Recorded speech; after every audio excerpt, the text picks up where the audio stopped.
interview mga kababayan kay Congresswoman Mings Nograles. Again, let me clarify. This resolution is to urge NBC to suspend the franchise because there are possible violations in the franchise itself. Mismo, prangkisa binigay nila. Pero unti-unti natin nakikita na hindi lang pala sa prangkisa nila yung may mga kalabagan sa batas. Ang Constitution, pati ang KBP, at kanina, napakita ko naman, bukalan po ang SEC. Kaya po, sana nga po, tingnan ng NBC to dahil nasa power naman nila to suspend the permits and the licenses po na binigay nila, and we can only urge them with the separation of powers. Kaya po yung resolution ko, solely talaga urging NBC to suspend muna natin kasi mukhang may mga nakikita tayong violations Bakit tayo papayag na may lumalabag pala sa batas at ipa-continue po natin? So sana po habang ganon, suspend muna natin. Parang teka lang po muna. Tingnan po natin yung mga nangyayari. Suspend muna natin ang airing para malinawan tayo. Ma'am, meron po ba kayong message or comment po? Kasi merong ibang mga nagsasabi na meron pong ibang dahilan kung ba't kayo naghain ng resolution. Like political daw. Political daw po yung paghahain ninyo. Okay, so let's not get confused here kung ano ba yung totoong issue at hand. May in-urge tayo for NBC to suspend the violations, to suspend the operations because may nakikita tayong violations. Not just the franchise, but other things. Alam ko maraming mga marites at saka chismosa dyan, gumagawa ng issue na nagpapaaway, wala naman away. Again, huwag tayo magpadala sa misinformation. Walang galit ng politiko to. Talaga nakita niyo naman, ginagawa ko naman yung trabaho at due diligence. Mukha talaga may mga kalabagan sa mata. So, yun lang naman po. Hindi ko alam bakit daming chismosa na gumagawa ng kwento na hindi naman totoo. Attorney? Yes. Ano po yung patamahan nyo kanina kay Attorney ito hindi kinikilig? Kinikilig po ba siya? Oo, kamo lang po eh. Tingnan niyo na lang po. Ayoko nag-ano ng mga personal. Diba? Pwede niyo naman tingnan siguro yung post na lang yun. Na, yun. Wala naman akong patama din. Totoo naman, diba? Lahat naman tayo umirit. Walang forever. Kung nga, naniniwala, walang forever. So, kung siya ay natamaan, di, baka may ginawa siya. Pero ako, wala naman talaga. Ako lagi ko sinasabi, walang forever. Kahit panoorin niyo lahat ng TikTok ko at mga Facebook ko, lagi ko sinasabi, ay walang forever. Thank you po. Thank you. Thank you po. That's the short interview mga kababayan with Congresswoman Mings Nograles. ABS-CBN, buhay naman, kahit walang prangkisa. Well, ako lang naman, di ba? Ginagawa natin trabaho natin. Ay, si Dati Maravillas po. Hello, ma'am. Hello. Ginagawa natin trabaho natin. Sinasabi, galing ako doon. Kaya nga po, umalis. Sinabi ko naman yan sa Facebook. Ano pala masabi niyo mo po yung tukol sa 1 million yan, Jason? Sana all. Sana all. Oo, sana all. Na-shock din po ba kayo? Oo, na-shock. Na-shock. Lahat kami na-shock, di ba? Ma'am, yung sa BIR? Well, kung sinabi kasi niya po na March lang this year, yung reporting niya next year pa. So sana ipasok niya sa BIR next sa reporting ng annual report niya ng income. yung resolution po ninyo for temporary suspension sa NTC, yung request ninyo po, kailan yung expected na pwedeng aksyonan? Depende po yun sa NTC. Hanggang yung powers po namin sa Congress is only to urge nga NTC with the separation of powers. Kaya nga po, tinitingnan natin dito at pinapakita po na may mga violations. No? And since sila yung issue po ng permits and license, sila din po yung naman makakapag-suspend ng permits and license, which in effect will suspend po the operation. So, hindi ko po alam kung kailan kasi ang NTC na po ang bahala dyan. Sa dami po ng nakalkal ninyo mga violations, tingin po ninyo, ilang percentage po yung passability? I can't speak on behalf of NTC, sorry. Hanggang sasabihin ko lang kung ano yung facts at yung facts, may violations po. More than the franchise. What about the decision of the Congress on this, yung violation sa franchise po? As far as today is concerned, the committee has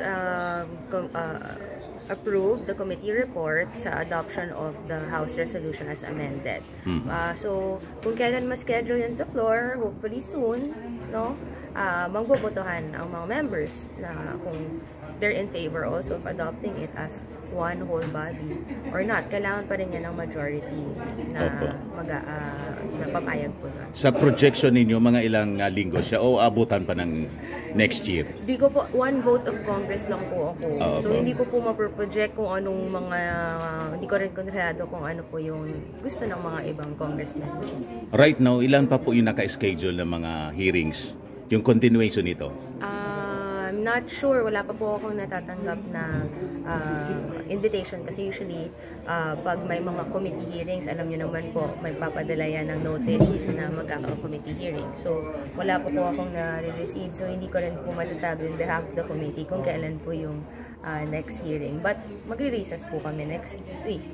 So, hindi ko po alam kung kailan next. But because of this, o yung nangyaring ngayon, no, since suspended yung tungkol sa furlough, I hope the committee will convene kahit special meeting after even after the break, like sinabi po ni Chair Gus Tambunting kanina po.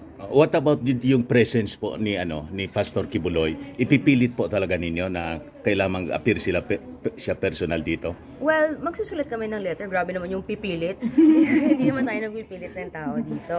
But we will write a letter, right? Sinabi naman po kanina ni Chair that we will write a letter to invite him again and tingnan natin kung anong reply niya. Kung ano yung grounds, why he will not be able to appear or maybe he will appear na, diba po? Para matanungan diretsyo. Halimbawa magmatigas po, may sanction doon ang Congress? Hindi ko po alam. Depende po yan sa anong makikita ng mga congressmen. Kung enough po ba ang kanyang grounds sa hindi pagpunta. Kasi it might be a violation also of the House rules. Hindi po ako fortune teller.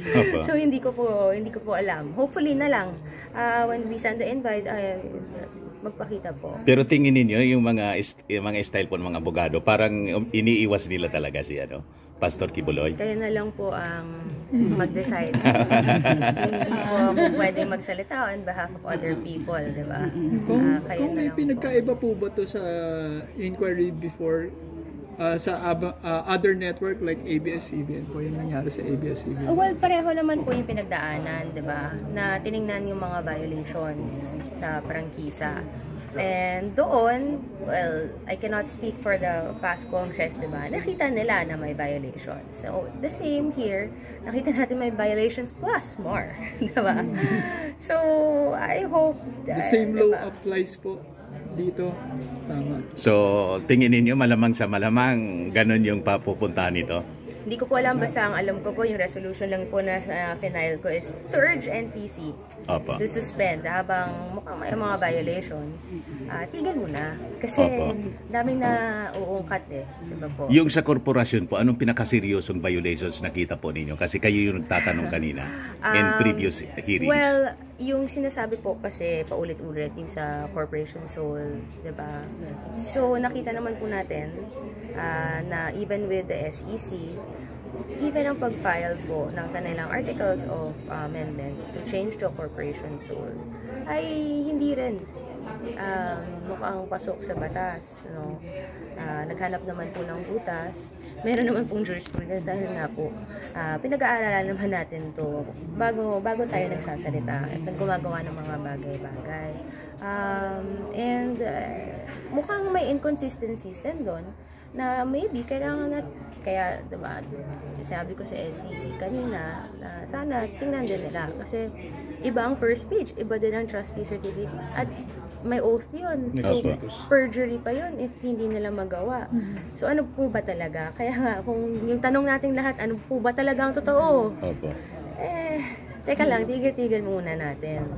By the way, ma'am, si Jason Sabo, pinatawag ninyo yun o basta't pumunta na lang dito? I think bigla siyang pumunta. I'm not aware. Nakatulong ba o nakagulo? Sa paglilinaw po, sa inquiry po ninyo. Makatulong sa content natin. Well, he is a, according to him, consultant. Kung nakatulong, Sa paglilinaw o sa pag... hindi naman po ako yung nagtanong sa kanya. Oo po. So, I cannot speak for the others or the committee. Mahal kumonsulta doon, 1 million. Kung yung mga nagmamagaling po sa social media, baka gusto niyo po silang invite dito as resource person. Yung mga nagmamagaling sa social media. Ako po ang mag-i-invite. Mensahe niyo po sa ating mga kabayan na although meron talagang negative patungkol sa inyo, ano yung masasabi niyo po sa kanila? Well, hindi natin mabe-please lahat. Yes. Diba? Lahat naman alam natin yun. And at the end of the day, alam nyo, ako, hindi ko gagawin to. At hindi ko gagawin yung mga TikTok ko, yung mga Facebook ko, diba? Pag sinasabi ko sa mga tao, diba, sa mga posts ko, kung ano yung mga karapatan nila at ipaglaban nila kung may kalabagan sa kanilang rights o sa batas. So same lang naman po dito na sana hindi nyo lagyan ng bahid ng kung anong pagkachismosa o marites nyo na hindi naman totoo, no? Wala naman basihan.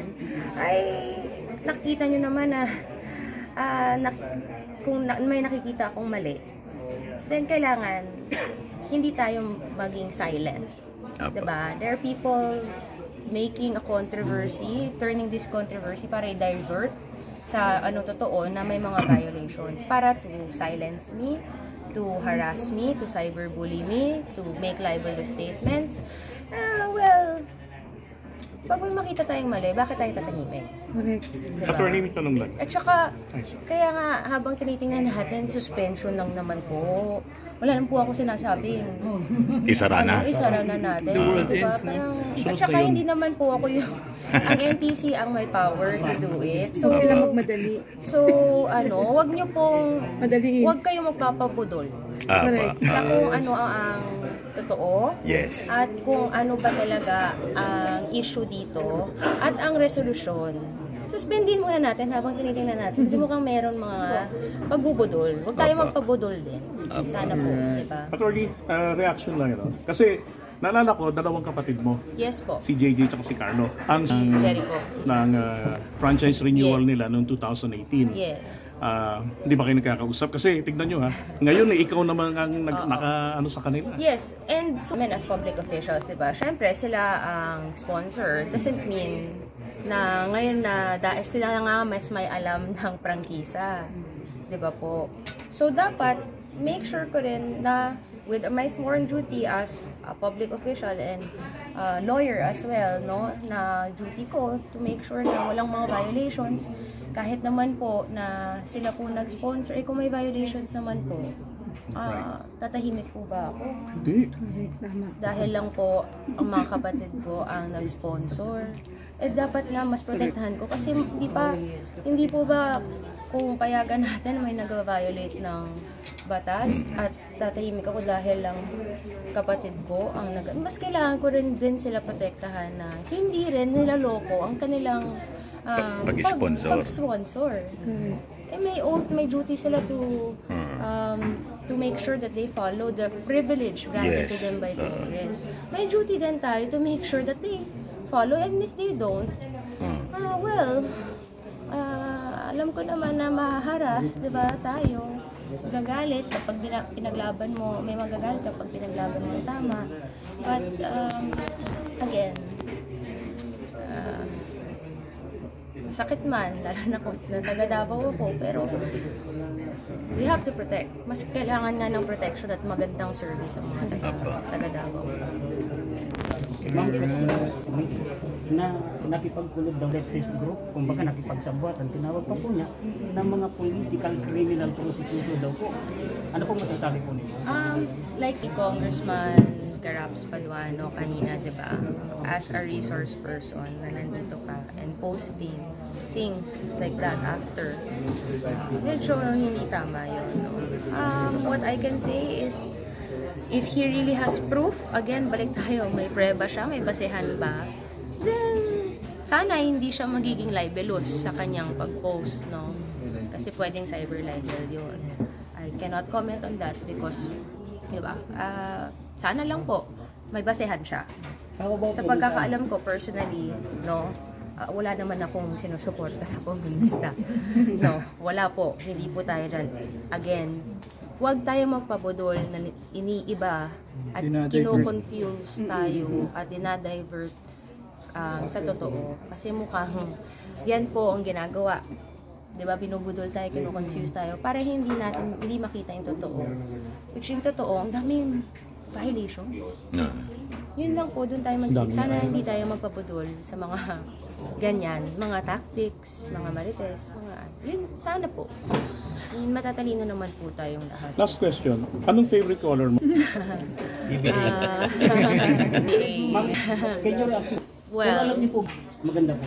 ang dami nga nagsasabi. Pangit ko daw. Nakakaya sa kanila. Ako, hindi ko, kung sabihin nyo, sa totoo lang, pwede na.